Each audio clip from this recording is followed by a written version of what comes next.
Hey guys, Timothy here. We're continuing with our Battle for Zendikar review. Remember that we're looking only at limited and the utility of these cards in limited. So if the cards are really good constructed playable cards, I'm not really particularly interested in that. One thing I do want to note before I continue with this one is I'm not looking at expeditions here.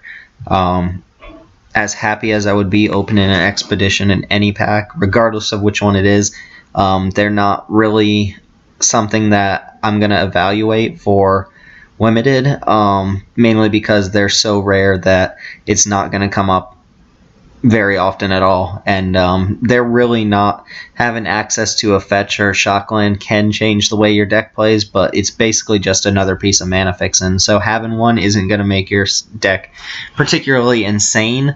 You're just going to draft it for money anyway. So I'm not going to include those. I do recommend you look them up because they are all fantastic. And like I said, I'd be happy opening any of them.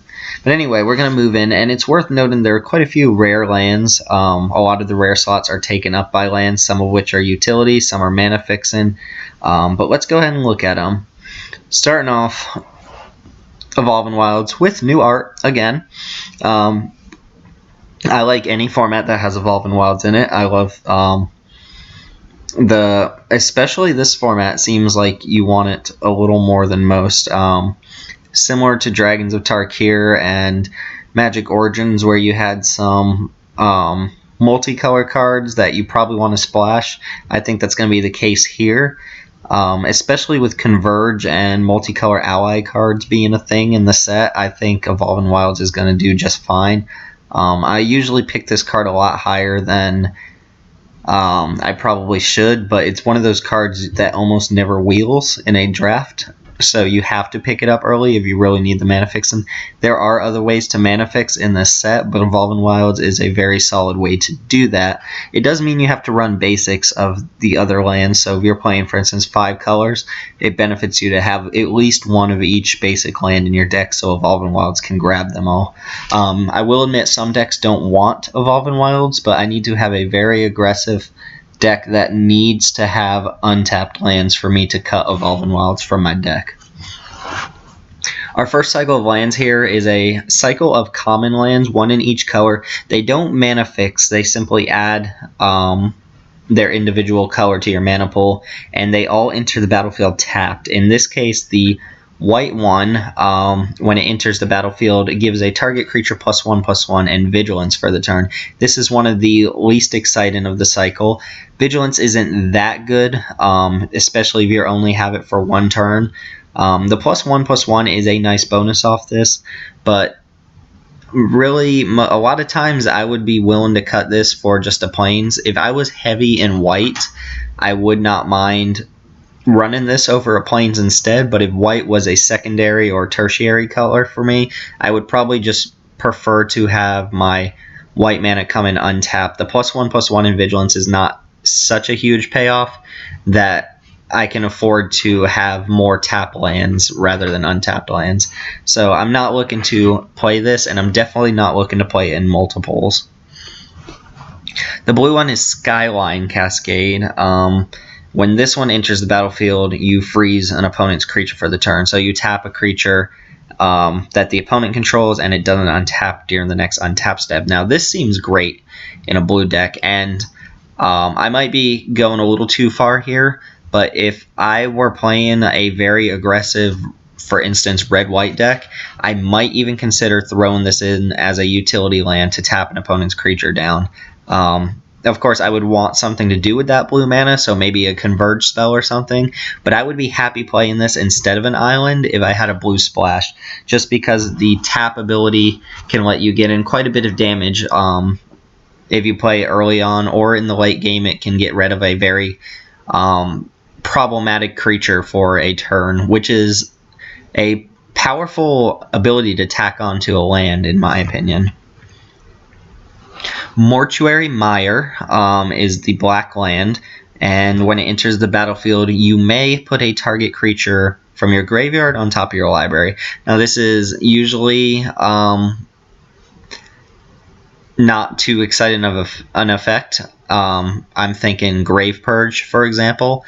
However, when it becomes tied to your mana, and you get to further your land base while also getting an effect like this, it could be beneficial. It's also a May ability, so you're not forced to put some crappy creature back on top of your deck. However, if you have a bomb in your graveyard, or for some reason you were milled, something along those lines, maybe you just traded a really good card in combat and you want to get it back, Mortuary Meyer is a nice land to have that option available. Again, same for all of these lands. There are times in your deck where you're not going to want to play this. I think those times are primarily when these colors are your splash. So if you're splashing for black, I think you want swamps more often than you want things like Mortuary Meyer. Mainly because Evolving Wilds can grab basics only. And cards like this, if you're really waiting on your splash mana, for instance, you're stuck with a black card in hand and you really need to draw your black mana, you want it to come in untapped as soon as you have access to it. So Mortuary Meyer is useful on some fronts, but not the most useful of the lands. The red one, Lumen Spires, is a little spicier than the white one. It gives +1/+1 in first strike to a creature for the turn. This is a little more significant than Vigilance. First strike means that your opponent is probably going to lose a creature or take damage by not blocking the creature that you target with this. In the case of Vigilance, your opponent's probably still going to trade a creature, but first strike makes it much more likely that the creature you target is simply going to overrun anything that steps in front of it, or your opponent may not want to lose a creature and will probably just take the damage. This is good at any point in the game, in my opinion. Of course, it seems like the type of card you want to draw early because you want to get your tapped lands in as soon as possible, but it actually strikes me as a late game card. If you play it early, you might not have the creatures to make it as useful as it could be. If you play it in the late game, you get to kind of bounce this effect around while also putting your mana ahead one on the following turn. So not amazing, but pretty good for a common land. I don't want to grab too many of these though. I really want to make sure I have a nice balance of untapped lands, and I don't want to bog my deck down with these enter the battlefield tapped lands. But maybe one in each color that I'm playing is fine if I'm playing a 2-color deck. If I'm playing more than that, then I'll slim down on my enter the battlefield tap lands. Fertile Thicket seems a little uninspiring if you're only playing a 1 or 2 color deck. When it enters the battlefield, you look at the top 5 cards of your library. You can reveal a basic and put it on top of the library, putting the rest of those cards on the bottom. Now, I think if I'm just playing 2 colors, I really just want a forest instead of this, so I have a more reliable untapped land. But if I'm playing multiple colors, for instance, I have this in my ally deck or my converge deck, or if I have a random third splash for maybe a bomb, I feel like I would be happy playing one of these just to help search out my extra lands. It is a little awkward that it puts the card back on top rather than put it into your hand, but that's what you get for a common. So honestly, this seems like one of the most cuttable ones, with a forest being better in a lot of situations. But I guess you don't have to reveal any. It is optional whether you reveal a card or not, but the utility is definitely there in decks that want this sort of effect, but you don't really necessarily need it. Just because you're playing green doesn't mean you want a card like this. Alright, Spawning Bed. This is an awkward card for me to evaluate because it's one that I tend to undervalue, but it's a card that I feel like might be underrated by some players. So I immediately think of Foundry of the Consuls in Origins, which turned out to be a fantastic card. This is similar, a land that just provides you mana, colorless mana, and then in the late game turns into creatures. These creatures don't have fly-in, and they are ramping when you're already at 6 mana. if you are playing the type of deck that needs to get to 8, 9, 10 mana, this could be useful for you. Also, the option to just turn your land into 3 blockers or 3 attackers is not something to laugh at. And if your opponent plays this, it's something you have to be aware of once they hit 6 mana. So I don't feel like this card is a powerhouse by any means, but I feel like it's something I ought not to underestimate. And for that reason, I think I'd be fine playing it. Again, if you're playing multicolored decks that reliably need multiple colors, for instance, converge spells, I don't think you want to run so many of these utility lands that only tap for colorless, but the output here is definitely there, and I feel like this card is very playable. Moving along, we get another cycle. This time they're uncommon lands, the quote-unquote blighted lands. Each one taps for colorless mana and then has a colored activation, which requires you to sack the blighted land and get some sort of benefit. In this case, for 4 mana, you sack Blighted Step, and you gain 2 life for each creature you control. For most of these lands, I don't want too many multiples in my deck unless I'm very, very leaning towards monocolor. If I'm playing like 8 or 9 white sources, then that might be a good bet that I can replace a colored source with a blighted land.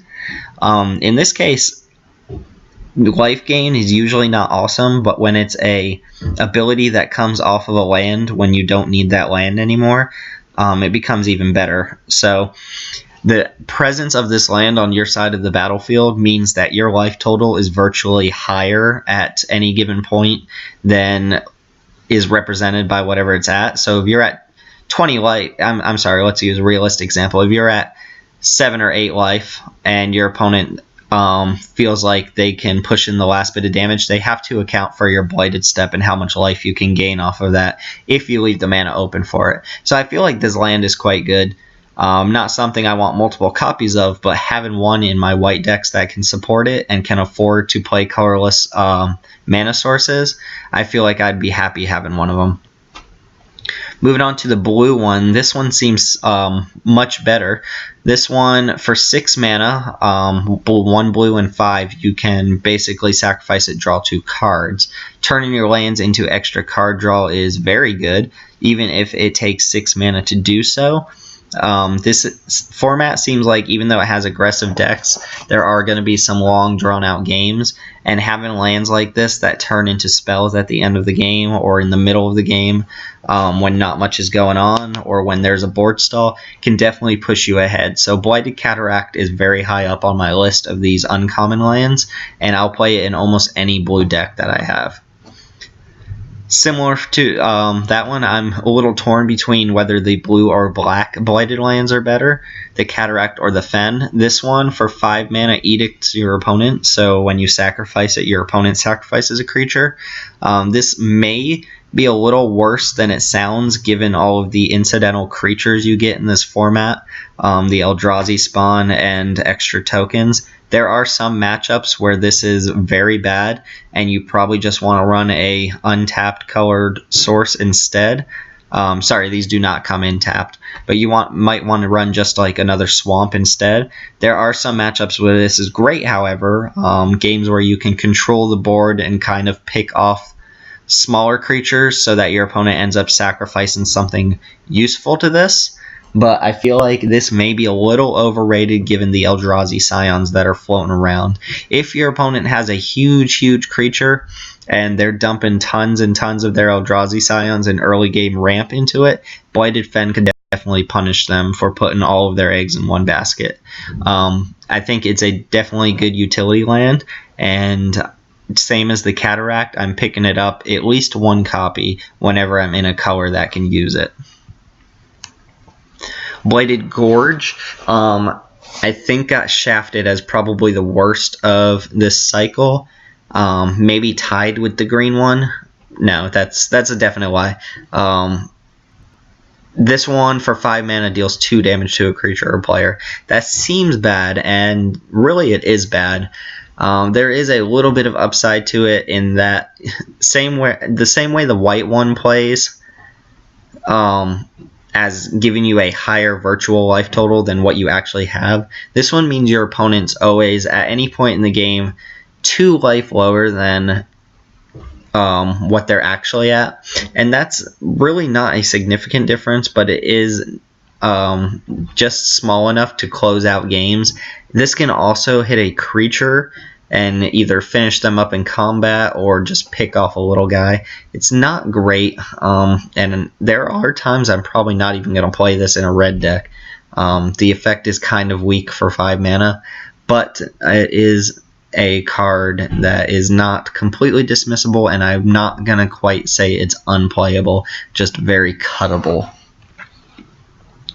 And yeah, definitely mistaken when I said that this is tied for worst, because it is not. So the Greenland, first off, this one sacrifices for 4 mana, same as the white one, so you can use its ability 1 turn earlier than the other ones, 1 or 2 turns earlier. When you pay 4 and sack it, you search your library for 2 basic lands, put them onto the battlefield tapped.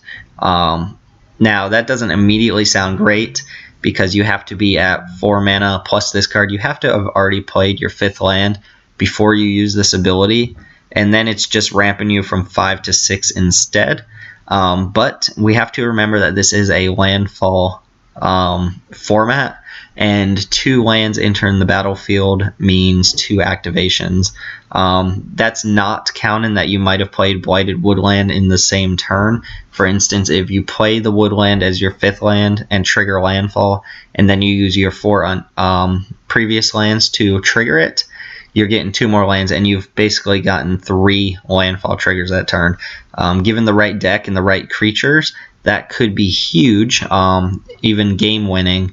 And if you're not triggering landfall and you don't really need splash, this isn't as good. If you're just playing a dumb creature deck or you have no real goal for using this, then I wouldn't play it. Actually, I probably would, instead of 1 colored source, simply because it fetches you out 2 colored sources anyway. But it's not insane if that's all it's doing. You really need to get extra benefit off of those lands coming in, which is not hard to do and makes this actually quite good. Alright, moving on to a couple rare lands here. So Ally Encampment, for me, is one of the most exciting ones. 3 abilities here. Either add colorless to your mana pool. If you are casting an ally, you can use this to produce any 1 colored mana, which is fantastic. Mana fixes for any allies. Finally, if to 1 and tap, you can sacrifice this land, return an ally you control to its owner's hand.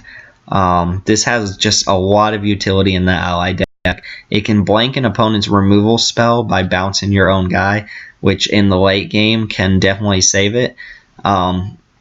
The last ability also lets you do multiple triggers off the same ally. For instance, if you really need to trigger your rally creatures for the turn, but you don't have a way to do it, this land can let you bounce an ally back to your hand in order to replay it and trigger rally, which is not a hugely insane play, but quite a bit of work off of just 1 land. Really, the main ability here is the second one, where you can basically fix your mana for any ally that you're playing. If you pick this up, you can virtually play as many allies as you want and then prioritize just a couple more pieces of mana fixing. But this is the catch-all mana fixer that you want for any ally deck, and it's a very good card.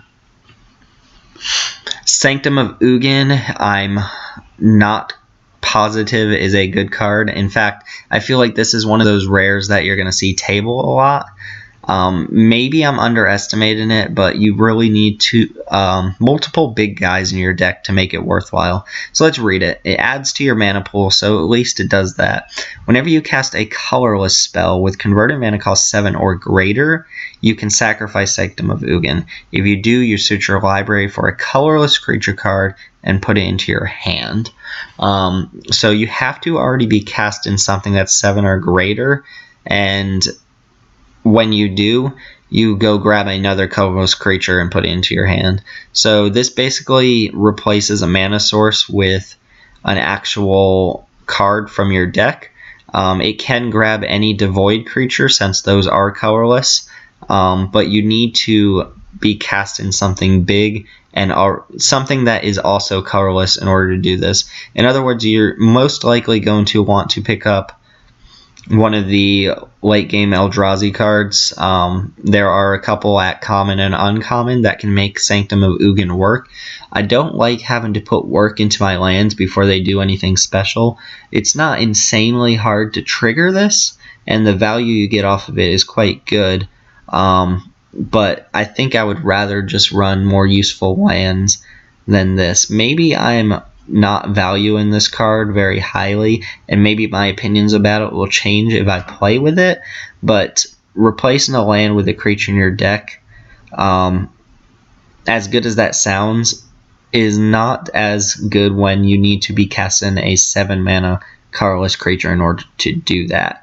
Maybe not impossible, but sometimes you'll be playing decks where you only have one 7 mana colorless creature, and if you draw that and cast it before you even get your Sanctum of Yugon, the Sanctum's virtually a useless card that's just tapping for 1 mana. So it can fit in certain decks, but I'm definitely not excited to pick this up. And another land that's not unplayable, but not as exciting in Limited either, Shrine of the Forsaken Gods either adds to your mana pool or adds 2 to your mana pool. Spend the mana only to cast colorless spells. Activate the ability only if you control 7 or more lands. So very simple very similar in design to Temple of the False God, which gets played in EDH a lot. Note that this does count as your 7th land if you just played it. So if this is your 7th land, you can start tapping it for 2 mana. That mana can only go towards colorless spells, which does include devoid spells. So it's a little versatile in what you can cast off of it. I don't think it's going to be relevant in a lot of games, and at least it adds mana to your mana before that. Temple of the False God doesn't do anything before you hit the 5th land, so this is kind of a nice little medium ground in that you get to actually start using it before you get to the sweet spot where you're starting to get double mana off of it. You really want this card if you're casting a lot of 8-drops or anything like that. If you have a couple huge game enders, I think this card would be fine to pick up. But I don't think you need to play in every deck. Even if you have a lot of colorless spells, I would rather have good mana than very late game ramp. But I don't think I'm underestimating this one. I think it's just fine in certain decks and terrible in other decks. And honestly, I'd be fine passing this over a better creature or a more useful utility card if I pick it up as my rare in a pack. Lumbering Falls is pretty exciting for me.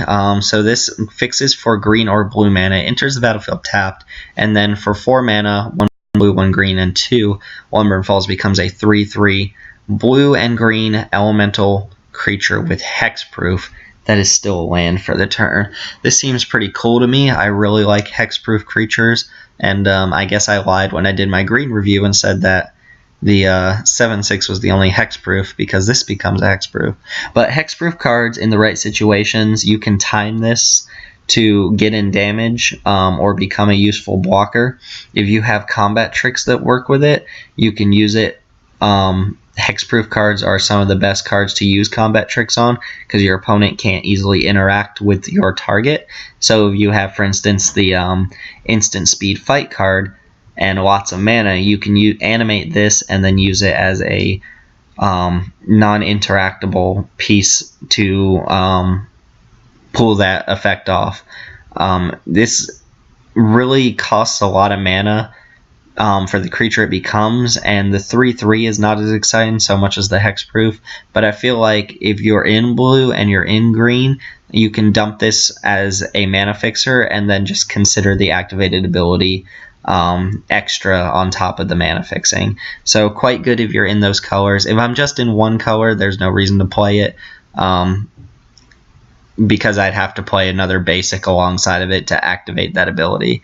Otherwise, you would have to tap it to activate its own ability, and then it's just a tapped 3/3 hexproof, which is not exciting by any means. Our other mana land for this set taps for black or white, and for 3 mana becomes a 2/3 white and black elemental with a lifelink. This isn't a particularly strong card, it's just a mana fixer that has utility tacked onto it. The 2/3 lifelink is not irrelevant, which means that if you are falling behind, you can use your land to gain some life back. So it's good in the early game and good in the late game, either as mana fixing or as a creature if you need it. I feel like this creature becomes a little less relevant in the late game. A 2/3 body is not going to be amazing against 5/5s and 6/6s, but it can do some potentially early game stuff, and the lifelink is not irrelevant. Also, black and white both have cards that care about gaining life, so the lifelink off of this is especially useful in those colors. Finally, we get a cycle of rare lands, and there's no real point in going through them individually. They tap for 2 different colors, and each one enters the battlefield tapped unless you control 2 or more basic lands. So if you already control 2 basic lands and then you play this card, it comes in untapped and fixes your mana. This usually I'm happy taking these first pick, A, because they're worth a couple bucks at minimum, B, because of their standard playability and their usefulness outside of limited. I usually pick up rare lands for those reasons. And C, if you're picking these up, that means you have very good mana fixing in your deck. If you're playing any of these 2 colors, then, or if you're playing any combination of the 2 colors from the lands you pick up, these will help you out quite a bit. Even if they're coming in tapped and limited, the mana fixing is just that useful, and I feel like you need mana fixing, so these will definitely help out. They're not always what you want in the rare slot because they're not inherently powerful in any way, shape, or form. I would rather open a big bomb than a mana fixing land as my rare, but having access to these is still useful, and I'm still happy picking one up. So there you go with the lands. Like I said, the expeditions we're not going to go over, but I do recommend you look at the expeditions because they are beautiful. And I'm happy if I get even a single expedition in the entire time Zendikar is out. So yeah, the lands, obviously Zendikar was going to have a lot of lands, and there are a lot of utility lands this time around. A lot of them only tap for colorless and require activations that use colored mana, so you've got to be a little wary of how you build your mana base for this set. You can't just jam all of these utility lands in and hope to just draw your colored mana before it.